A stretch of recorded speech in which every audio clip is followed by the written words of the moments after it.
kasalukuyang issue ng aktres na si Bea Alonzo patuloy na pinag-uusapan online matapos ngang mas spotted ng mga netizen na tila nga hindi nasuot ng dalawa ang kanilang engagement ring.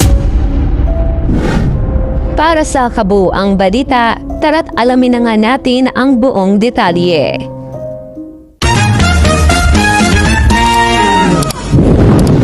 Muling umingay ang pangalan ng aktres na si Bea Alonzo sa mundo ng showbiz matapos mapansin ng mga netizens ang tila may kulang sa kanyang mga kamay.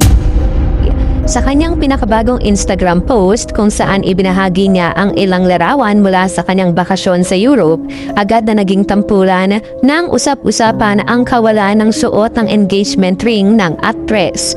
Ang mga eagle-eyed fans at marami pang netizens ay hindi pinalampas ang pagkakataong ito para mag-usisa sa estado ng kanilang relasyon. Dahil sa mga larawang ito nakuha sa iba't ibang bansa sa Europe, pinutakti ng sari-saring intriga at espekulasyon ang comment section ng aktres. Marami sa mga netizen ang magtatanong kung may problema ba sa kasalukuyan niyang engagement o kung tuloy pa ba ang kanyang nakatakdang pagpapakasal.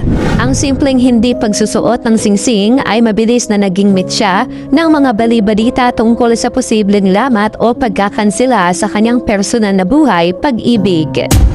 Sa kabila ng lumalaking ingay at dumaraming tanong mula sa publiko, nanatili namang tahimik si Bea Alonzo hinggil sa issue.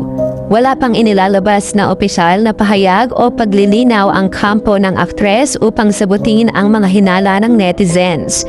Sa ngayon, patuloy na inaabangan ng kanyang mga tagahanga at ng buong industriya kung magbibigay ba ng kanyang reaksyon o hahayaan na lamang na humupa ang mga kumakalat na chismis online.